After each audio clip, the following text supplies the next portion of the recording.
This is the Red Sox POSTCAST, your instant game reaction for the Boston Red Sox, part of the Locked On Podcast Network.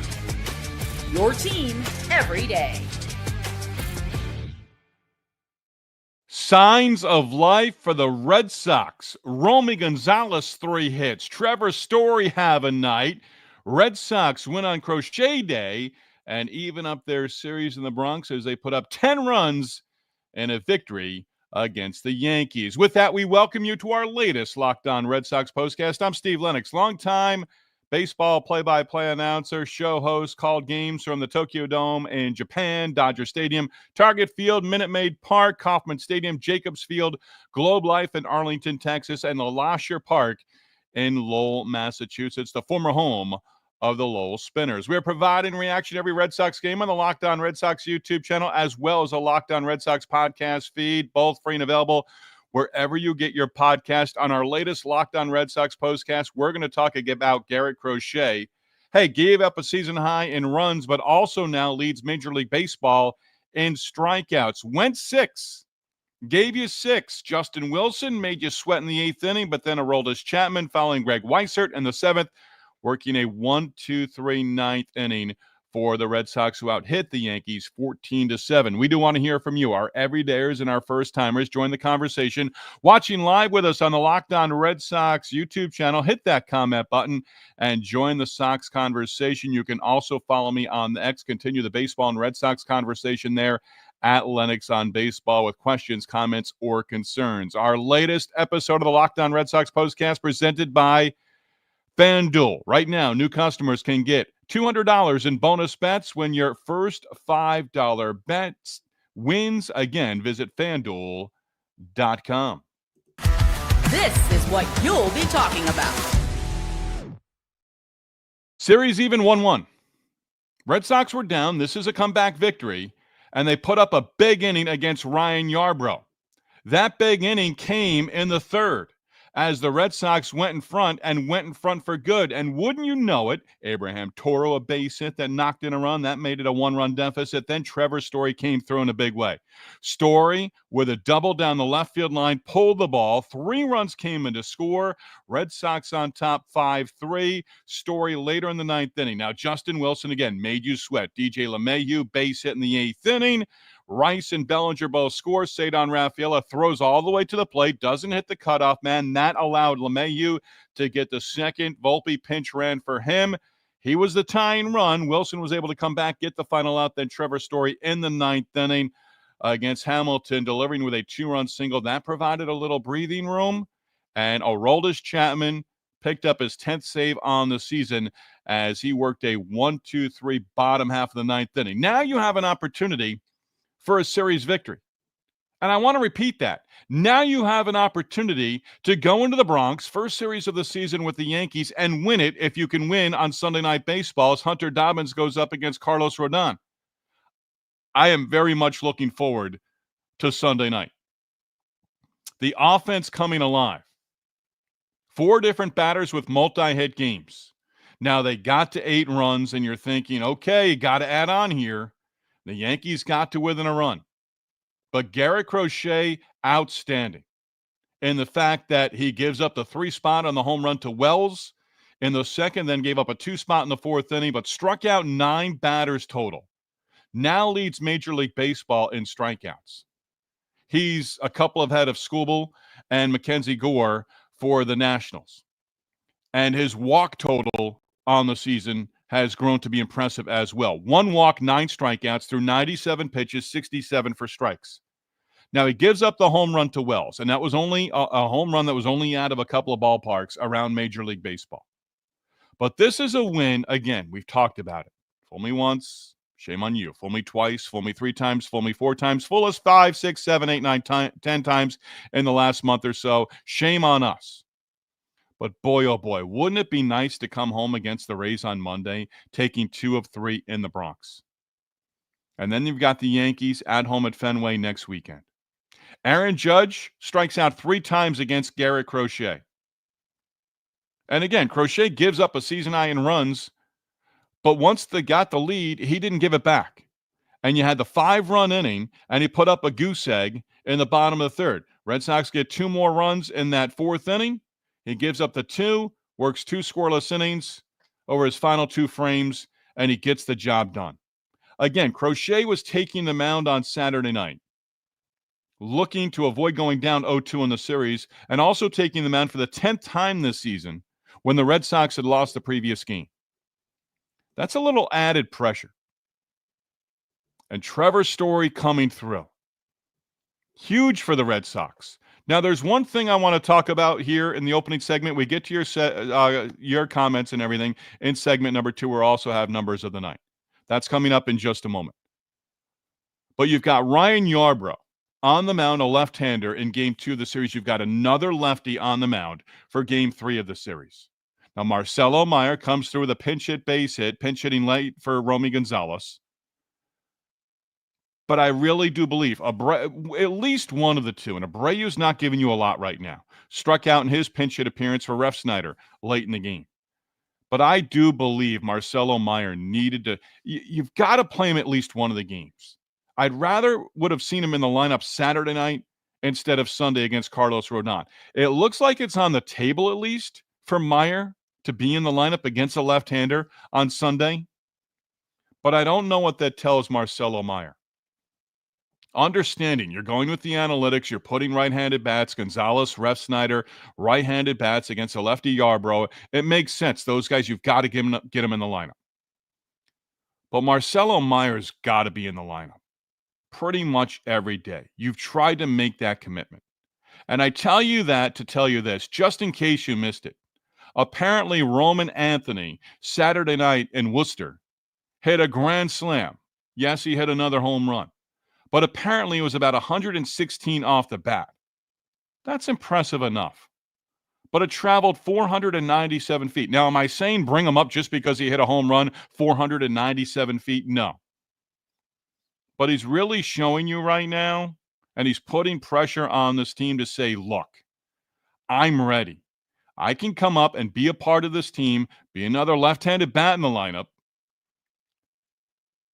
And again, you've got all these lefty bats. You start with 3 straight lefty bats, or two lefty bats, but you've started with 3 lefty bats. Duran, Devers, the top 2. Lefty, right? Duran mic'd up during the game on Fox with Joe Davis and John Smoltz. But you've had Duran, Devers, and Abreu recently, all 3 top 3 hitters in the lineup, all lefty batters. Now, one more thing I want to bring up, because the Red Sox, in some ways, fortunate. And like the Celtics, when I do the Locked On Celtics postcast, Drew Carter, Brian Scalabrine, NBC Sports Boston, with the TV broadcast, Sean Grandy on radio, I enjoy, kind of going back and forth and having them almost on a nightly basis. But every once in a while, it's nice to have that national perspective. And Joe Davis and John Smoltz sort of touched on it during the course of the game. There were a couple of instances in this game where the right side of the infield just shows how inexperienced it is. Romy Gonzalez at first base. Again, he was the runner when he got hurt a few weeks ago against the Texas Rangers with Josh Smith, I think a guy who's got inexperience at first base. But Gonzalez on a ball hit to the right side went to his right rather than going to the bag. And then you had Kristian Campbell as well on a ball hit up the middle. Barely moved for it, and it got through. Doesn't even get a glove on it, knock it down or anything. And then in the bottom of the 5th inning, there was one where it was Ben Rice at the plate. By the way, if you don't know, Ben Rice was born in the Commonwealth of Massachusetts. It looked like it was going to be a 1-3 putout. But Joe Davis says, as Crochet got to the bag and took the throw, it's an adventure over there with Romy Gonzalez. It's not a 3-1 putout. Instead, Rice reached on catcher's interference. Now, next batter, Judge struck out for the 3rd time against Crochet. And then Bellinger hits into the double play. And it was started by Gonzalez. Tagged the bag at first, threw down to second. Story applied the tag, inning over. But there's just things on the infield right now. It's the small things that allows an inning to continue. More pitches for the starting pitcher. Not necessarily Fitz, Giolito, and Buehler this particular week, because they weren't long for any of their starts this week against the Angels and the Yankees in the opener for Buehler Friday night. But this defense on the infield early on in the season, we're singing the praises of the defense. Again, you had Story and Bregman on the left side of the infield early on, and we were saying, well, if Rafi Devers doesn't realize Bregman's a better defensive third baseman by just watching, then who knows? Then you get the injury to Casas, who I think he's average at best at first base, and then Bregman goes down.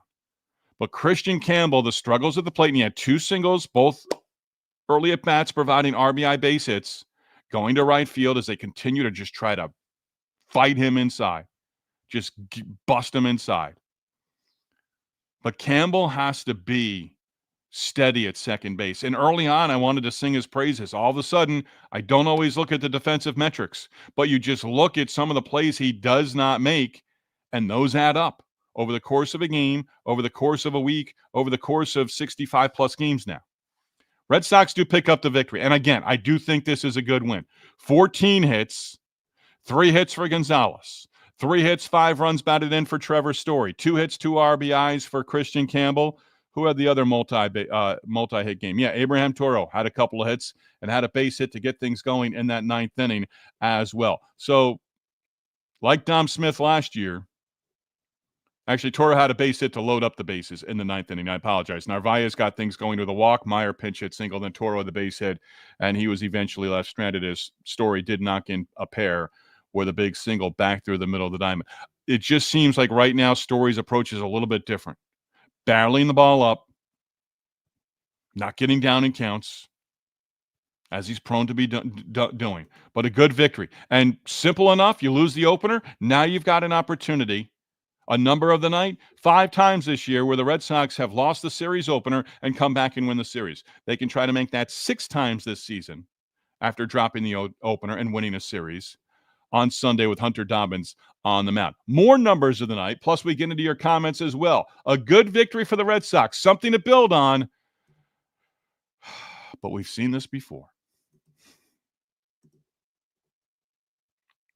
Locked On Red Sox Postcast, presented by our friends at FanDuel. NBA Finals in full swing. Every night, delivering highlight-worthy performances, major momentum shifts, and can't-miss moments. We had that in Game 1, Indiana winning on the road at OKC. Whether it's a game-winning shot, breakout player, never been a better time to get in on the action. FanDuel makes it easy to stay in the game before tip and live as well with player props, performance trends, and same-game parlays. Fans have more ways than ever to play smart and win big. Game 2 NBA Finals from OKC. Are you thinking the Pacers are going to go up 2-0 in the series? Maybe you're thinking OKC is going to win on its home floor and even up the series at a game apiece. Maybe you're thinking Shai Gilgeous-Alexander, after a terrific Game 1 performance, is going to go for 40 in Game 2. New to FanDuel, perfect time to sign up. Head to FanDuel.com, place your first $5 bet. If it wins, you get $200 in bonus bets. Again, once you place your first $5 bet, if it wins, you get $200 in bonus bets. Make every moment more with FanDuel, official sports betting partner of the NBA. All right, Sox pick up the victory. And let me go to one number of the night because this involves Garrett Crochet. Red Sox starting pitcher picks up a win. Okay. What's that mean? It's the second time now in 24 games where a Red Sox starting pitcher has had a winning decision. And yes, Garrett Crochet in Atlanta, Garrett Crochet in New York against the Yankees. He's got the 2 victories for a starting pitcher over the last 24 games. Do you put a lot of stock in a win and a loss record for a starting pitcher? That kind of tells you something right there. What's it tell you? Red Sox starting pitchers outside of Crochet haven't given you a whole hell of a lot over the last handful of weeks. Red Sox now 27 wins on the season when hitting a home run, 9-10 against AL East opponents. That's got to get better. And they can get to 500 against AL East opponents if they win the finale against the Yankees on Sunday. Let's go to you. Who's our leadoff hitter? Locked On Red Sox Postcast, and it's Ethan checking in first. We're undefeated since we got defeated yesterday. There's your number of the night from Ethan right there. 1-0 since Friday's loss. Love it. Austin D, do we have to pretend this is where it all turns around again? Yes, you do. You're here, Austin D. You're here. You're right here with us. So, yeah, I think you do pretend. And again, it'll be foolish of us to do that. But take 2 out of 3 in this series, go home against the Rays, and then have the Yankees in town next weekend at Fenway and start to put it together. But it doesn't. It has to start somewhere. This isn't the end game. One victory on a Saturday night in early June at Yankee Stadium against the Yankees where you put up 10 runs. It's not. It's got to be the starting point. Red Sox diehard. Go Red Sox. Ethan. Trevor Story has been bad, but I acknowledge he had a good game. Yeah, we have to. And really, we want to acknowledge that we need more of that from Trevor Story. Yeah, a collective we right there. I dropped it. He had a good game. And somebody put out on social media, hey, we thought last weekend when Trevor Story had, a couple of good at-bats against the Atlanta Braves. This is the start of it. Well, maybe a week later, this is the start of it for Trevor Story again, because it's been a long time. Got off to a decent start. That decent start back in March, April, long gone for Trevor Story. Swagoo, let's win the series tomorrow. That is the goal at this point. Absolutely. Even 1-1. Dobbins against Rodon. And Dobbins apparently doesn't like the Yankees. There's a quote out there apparently, if I only had one contract offer and it was from the Yankees, I'd retire. Paraphrasing there, but that's kind of what it comes down to. Red Sox diehard.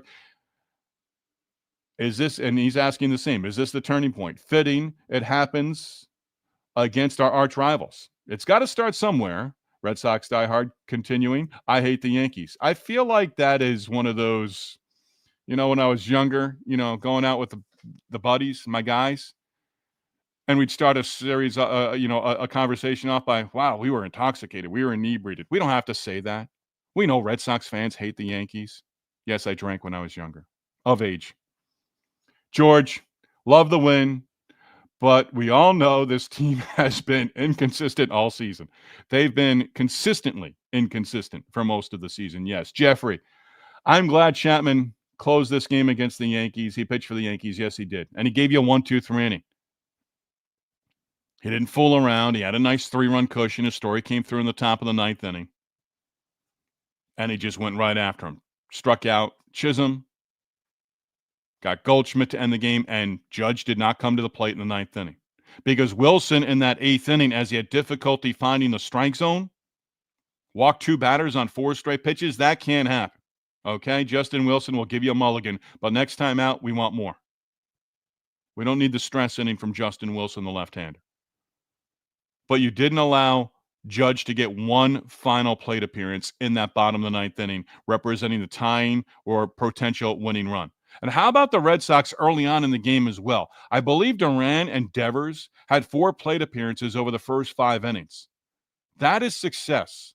When you can get those top 2 guys in the lineup to the plate as much as possible. Rafi Devers didn't have the greatest night.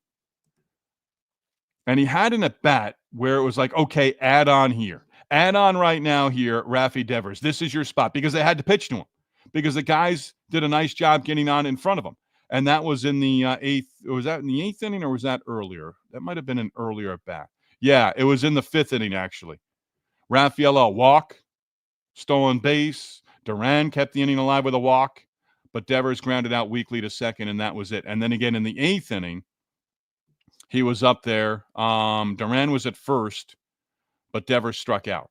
So Rafi Devers did not have the greatest night at the plate. His one base hit was a double. That was early on in the game for Devers. Yeah, his 18th double on the season. That's a nice number for Rafi Devers. Keep that up.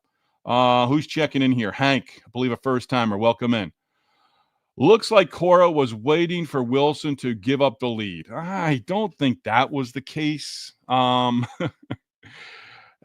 was sticking with him. But yeah, he bent, didn't break. I don't know. I mean, Rafaela from center field has to throw the ball in and not allow that tying run to get to second base. Wilson did get the final out in that 8th inning. Left Volpe, the pinch runner, stranded. But Rafaela, that's sort of on him. And you saw him as he charged the ball thinking he was going to get the runner. That ball hit the grass, slowed down. He had a long way to get to it. He was not throwing out that runner at the plate that scored to make it a 1-run game. He can't do that anymore. He's done it. Abreu did it a ton last year. They have great arms. Doesn't mean you're going to throw out every base runner. And in that situation in the 8th inning, Again, talking earlier about Campbell and Gonzalez on the right side of the infield. Rafael Devers Cedar Rafaela cannot do that. And fortunate that it didn't come back to bite him, because Wilson had one more base hit, the game's tied. That's fundamental baseball. Again, it's the glaring little things. It didn't come back to haunt you on Saturday night. But I would have been talking about that even more, because that was big in that bottom of the 8th inning. And again, as he charged the ball, you knew the ball sailed on him up the third base side. But it allowed that runner to move to second base, DJ LeMahieu. Brandon, I wish, in all caps, I wish your team lost again tonight. Well, they didn't, but I appreciate you checking in here. Brandon goes on to share, I'm a Yankee fan, even though you're a Red Sox fan, and I say Yankees should have won. All right. You can say I appreciate you being on board here. This is the Locked On Red Sox postcast. It's in uppercase letters, just like you're throwing out there. And this is a great place to be. We got a lot of Tiger fans who come on board with us. That from when the Tigers won the series against the Red Sox a few weeks back. Every once in a while in our comments after we go final with our Locked On Red Sox postcast, we get Tiger fans checking in with us every once in a while, and I love it. So, Brandon, welcome in. And if you want to check back in again on Sunday, a lot of us here, a majority of us here, most of us here, you're the exclusion. Hopeful that the rubber game of the 3-game series goes to Dobbins and the Red Sox on Sunday. It's kind of the way we are. And if you want to read the next comment from Red Sox diehard, it's the way a lot of people feel. Not me necessarily. I have respect for the Yankees. And I think a lot of Red Sox fans do as well. But as Red Sox diehard says in response, the Yankees suck. George, no one in the starting rotation other than Crochet. Yeah, we almost got to pray for rain until Garrett pitches again. So Sunday, Monday, Tuesday, Wednesday, Thursday, he would go in game 1 of the series against the Yankees next Friday night, because Thursday is a scheduled off day. Jeffrey, you do a great job. Jeffrey, you do a great job being on board with us. So thank you in return. Austin D, appreciate the work you put in. Okay. Brandon's we're going to give Brandon one more. I wish Chapman was traded to the Mets. They didn't sign with the Mets, and they've got a pretty good closer of their own. Robbie Foxborough, they better not trade Duran. Went over that last night. And Robbie Foxborough, we agree to agree.